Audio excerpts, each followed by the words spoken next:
Исәнмесез, Татарстан 24 телеканалында Кукмара яңалыклары үз эшен дәвам итә. Бүген мин Миләүшә Хаҗиева сезне атнаның мөһим вакыйгалары белән таныштырырмын. Киләсе минутларда төп темалар турында кыскача. Мин дөрес юлны сайладым. Постоянно волнение, переживание, то есть как он там, что он там. Хәрби хатыны булу авырмы? Борчулар хәзер артта калды. Для меня 11 класс был таким запоминающимся и очень ярким. 100 балга имтиханны тапшырып буламы? Хәрбиләргә яңа автомунча. Вот на этой стене будет емкость для холодной воды. Яңа тәгәрмәчле мунчаны төзергә бу юлы кем булышкан? Тотлы җиләк сезоны.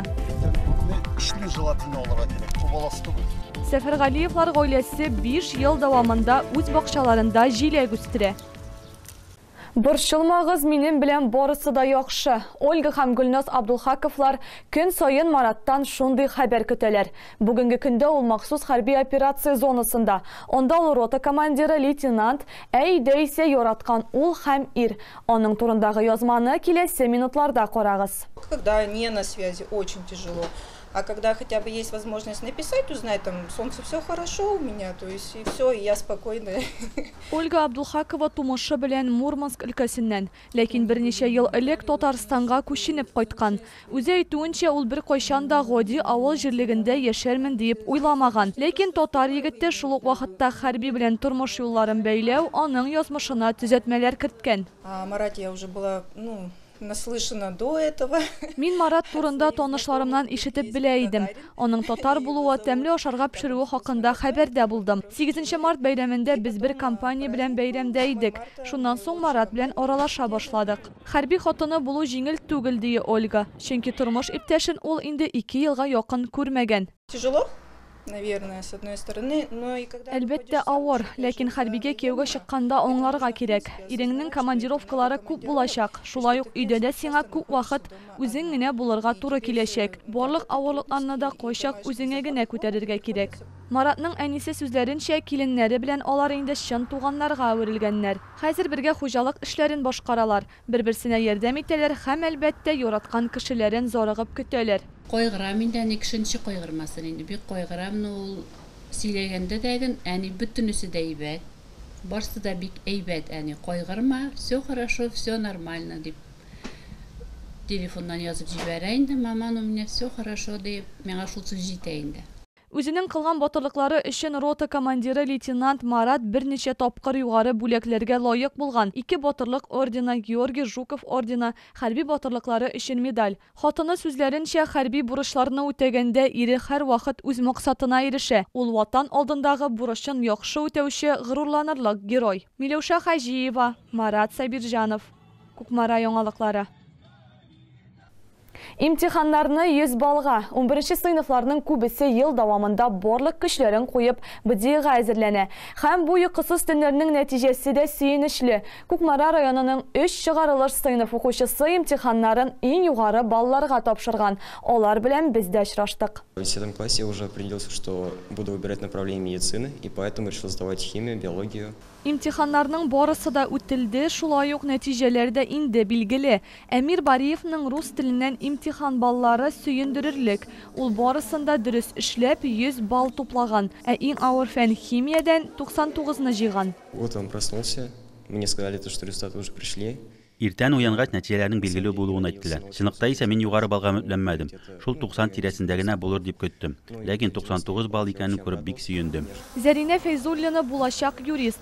Хәзер исә университетка документлар әзерләү белән мәшгуль. Укуга мәхәббәт бала чакта ук булган. Шул сәбәпле Зәринә биремнәрне дөрес һәм җиңел башкарып чыгасына һәм югары балга эшләячәгенә ышанган. У меня был шок. Я сначала думала, что это какая-то ошибка. Иң элек бу берәр төрле хатадыр дип уйладым. Шуннан соң көн дәвамында берничә тапкыр сайтка кереп тикшердем.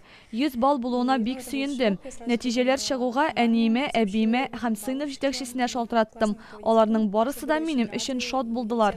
Гөлшат Шаймарданова укучыларның имтиханнарга көн сайын әзерләнгәннәрен яшерми һәм ахыр чиктә нәтиҗәдә барлык тырышлыкларны акларлык булган. На самом деле экзамен можно сдать очень хорошо. Чынлыкта имтиханны бик яхшы тапшырырга мөмкин. Барысы да укучының үз алдына куйган максатларына һәм бурычларына бәйле. Шишелми торган мәсьәләләр юк. Эшчәнлек, тырышлык һәм вакыт кирәк. Быел районда 11-нче сыйныфны 176 укучы тәмамлый. Иң кыены имтихан тапшыру вакыты инде артта калды.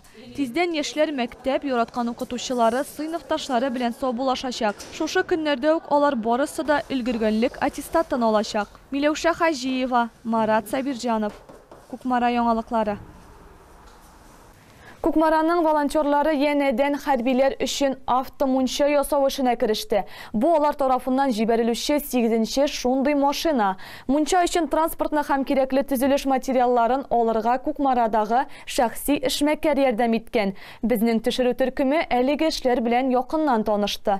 То, что здесь находится, это все на его деньги закуплено. Тышкы яктан бу гадәти машина кебек, ләкин эчтән исә барысы да башка төрле. Бу районыбызның сугыш хәрәкәтләре ветераннары иҗтимагый хәрәкәте Кукмара сугышчан кардәшлеге оешмасы тарафыннан төзелүче 8нче автомунча. Хәзерге вакытта аны ясау эшләре тулы көченә дәвам итә. Буквально на прошлой неделе начали эту работу. Мунчаны төзүне узган атна гына башладык. Хәзерге вакытта эшләр дәвам итә. Мичкә заказ бирдек, аны ясаучы кеше килеп, барысында үлчәп китте. Узган юлы төзелгән мунчада да шундый пич тора иде. Хәрбиләргә ул ошады. Автомунчаның төп үзенчәлеге шунда. Аны кирәкле җиргә күчереп йөртеп булачак. Ягъни ул төзек хәлдә. Юыну өчен биредә барлык кирәкле әйберләр дә бар. Здесь, значит, будет устанавливаться лавка небольшая. Биредә кечкенә генә сандык кебек әйбер урнашачак. Анда табакларны, сабыннарны һәм башкаларны сакларга мөмкин булачак. Шулай ук мунчада кирүү машинасы, электр генераторы, шланглы дренаж насосы куелачак. Бу машинаны автоном һәм теләсә нинди сулык янына җиңел генә барып җитә алсын өчен эшләнә. Машина югалмасын өчен аны билгеле бер хәрбигә беркетәләр. Бу юлы тәгәрмәчле мунча Николай Петуховның улына яздырылачак. Ул 2022 елның сентябреннән бирле махсус хәрби операция зонасында. В земле, в блиндажах уже вот это почти это 1,5 года. Җирдә 1 ел ярым якын блиндажда яшиләр. Күченеп 6, 8, 16 кешелек блиндажлар казыйлар. Мунча стрессны җиңеләйтү өчен бик көчле чара. Бер мунча төзү оста эшче кулларны гына таләп итми. Иң беренче чиратта төп рольне финанслар уйный. Кукмарадагы шәхси эшмәкәр махсус хәрби операциянең башыннан ук гуманитар ярдәм күрсәтә. Бу юлы Фәнил Хурамшин машина һәм төзелеш материаллары сатып алган. Күңел кушкач булса башлады минем. Шуңа кәсеп киде. Безгә бит монда чиста фасилде отабыз монда. Жылда алар бит инде все-таки сугыш, все-таки окоп, анда судыр, нәрсәдер. Жылда түгелдер дип уйлыйм инде аларга. Рәхәт түгелдер. Хойталарга шуның булышы инде миннән генә безнең организация дип әйтим инде аларга помощь булсын дип әйтәсе инде. Йөрәкләренә җылымай булып ятсын дип әйтәсе инде шуның белән. Хотя бы савыр булсыннар, безне поддержать итәләр дип инде. Автомунча бу юлы да буш китмәячәк. Аңа азык-төлек, су, медикаментлар һәм исемле посылкалар төяләчәк. Миләүшә Хаҗиева, Марат Сабирҗанов. Кукмара яңалыклары. Кукмара районында җиләк сезоны ачылды. Зур Сәрдек авылындагы Сәфәргалиевлар гаиләсе бу җимешне үстерүгә 5 ел элек алынганнар. Бүгенге көндә алар бер сезонга 200 килограммга кадәр уңыр җыеп алалар. Тулырак киләсе материалда. Бер төптән 4-не 3-не желательно алырга кирәк. Күп аласы түгел. Июнь ахыры, июль башы җәйнең иң тәмле ризыгы җиләкнең өлгергән чагы. Гадәттә бу вакытта күп кешеләр уңыш җыялар яки базарларга ашыгалар. Зур Сәрдек авылында гомер итүче Сәфәргалиевлар гаиләсе инде 5 ел үз бакчаларында җиләк үстерү белән шөгыльләнә. Җиләкне мин электән үк үстерәс килде инде. Бер 5 ел элек мин аны бер 10-15 штук кенә дип тотынган идем. Ondan soң bir ilden алып кайткач, үрчетип карыйк әле дип, аннан үзем стаканчыкларга утыртып, мыйыкларын тыгып балчыкка шулай иттереп, күбәйтеп, беренче елны 100ләп булды инде, икенче елны 500ләп иттек инде. Ринат Сәфәргалиев билгеләп үткәнчә, яхшы уңыш алу өчен җиләкләргә игътибар кирәк. Кай вакыт көн дәвамында бакчада эшләргә туры килә икән. Авыр, бик авыр, бик авыр. Менә хәзер уже җиләген җыеп алгач, уже мыекларын кисеп, уже карыйсаны. Икенче елның язына хәтле шушы вакытка хәтле карыйсы. Җиләк биргәнчә хәтле арасын эшкәртергә кирәк, җумшатырга кирәк инде. Яфракларын кисәргә кирәк. Алан әзрәк карамасаң бетли башлыйлар алар. Җиләкне җыеп чүпләрен утаганнан соң тагын бер мөһим этап кышка кайнатмалар ясау башлана. Әлеге эшне һәркем дә үз теләге буенча төрлечә башкара. Без күбрәк варенье ясарга яратабыз. Яшьләр инде менә улым морозильникка тыкканны ярата инде. Үзебез без олы кеше буларак инде варенье, мәсәлән 1 килога 1 кило исәбеннән җиләкне 1 кило исәбеннән песокны алабыз да, шуны 3 тапкыр суытып, 3 тапкыр кайнатабыз.